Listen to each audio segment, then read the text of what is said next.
From 1939 to 1945, the most brutal violation of human rights in history occurred, all because of the German Nazi Party, led by Adolf Hitler. Amid these tragic years, many schemes and attacks towards Jews and socially unacceptable people, according to the ideologies of the Nazi Party, affected Germany and the surrounding regions.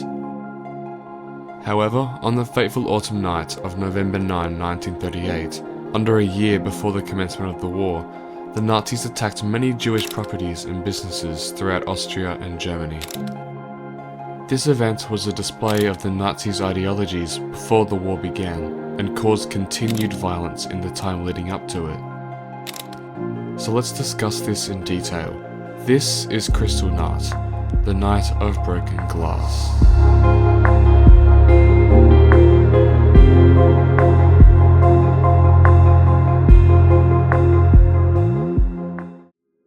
The Nazi Party plotted this attack against the Jewish people of Western Europe, and later the two parties were heavily involved in World War II. However, specific individuals were the driving force of this event. The first was a German Nazi officer named Reinhard Heydrich. Born on March 7, 1904, Heydrich played a substantial part in the first few years of the Holocaust, such as faking radio signals to provide Nazis with the time to invade Poland.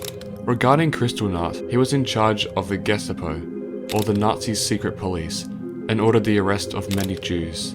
He did not live to see the end of the war, with his death occurring on June 4, 1942. However, a man by the name of Joseph Goebbels was responsible for the violence regarding Kristallnacht.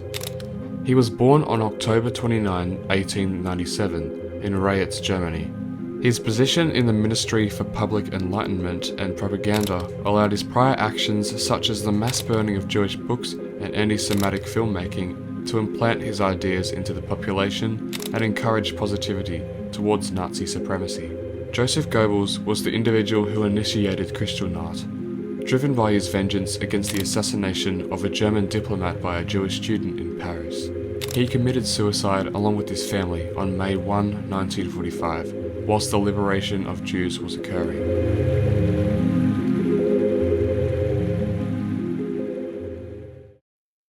So what events occurred on the night of Kristallnacht, and what roles did certain parties play? Well, first of all, mass destruction happened. Over 48 hours, some 1,000 synagogues and their scripture material were burned, and nearly 7,500 Jewish businesses had ranging degrees of damage, from broken windows to ransacked contents. The name Kristallnacht means crystal night in German, indicating the significance of the smashed glass on that night. Sadly, 91 Jews were killed, and around 30,000 men were taken to concentration camps. Some of these concentration camps even needed to be expanded to support the number of individuals contained. So why would the Nazis and the significant individuals within that party instigate an attack like this? Motives can be drawn from the ideologies of Adolf Hitler, which he passed on to the policies of the Nazis. He strongly believed in anti-Semitism and the idea of a perfect race. Although Hitler's beliefs cannot be justified, his motivations probably came from his climbing power within Germany, and the fact that German citizens had respect and fear for him and the Nazis, due to the success they were initially bringing to the nation.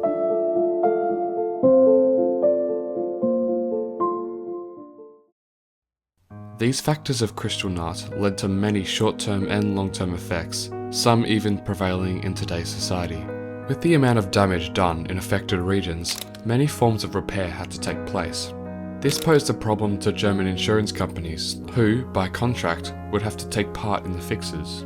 German leaders criticized the attacks for this reason, but saw it as an opportunity to introduce measures to prevent Jews from partaking in the German economy, such as running a business. Sadly, all of this caused the Germans to blame the Jews for the riot, and they confiscated any insurance money or material, leaving them to fix the damages themselves.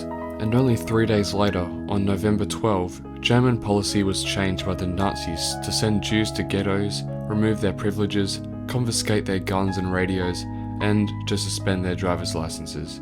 All of these practices of the Nazis led up to the Holocaust, which is the greatest ripple effect of Kristallnacht and Jewish torture.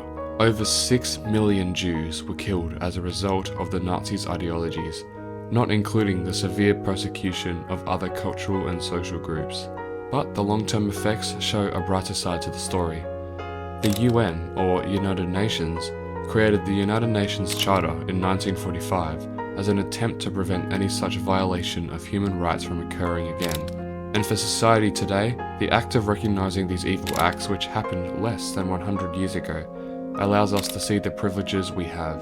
But injustices are still emerging in the world, causing the need to bring them to attention, no matter the size. Although this won't fix individual convictions, it continues to shape the world into a safer place, regardless of who you are.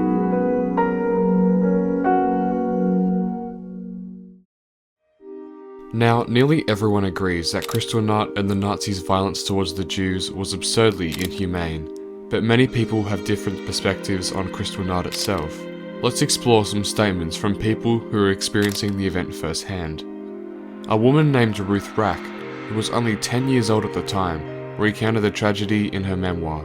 There were wild crowds of jeering people everywhere, among them the woman who ran the local corner grocery store. There was a venerable old man in a dark suit and coat being dragged by the beard and beaten by the Nazis in black boots. Shops owned by Jews were smashed in and looted.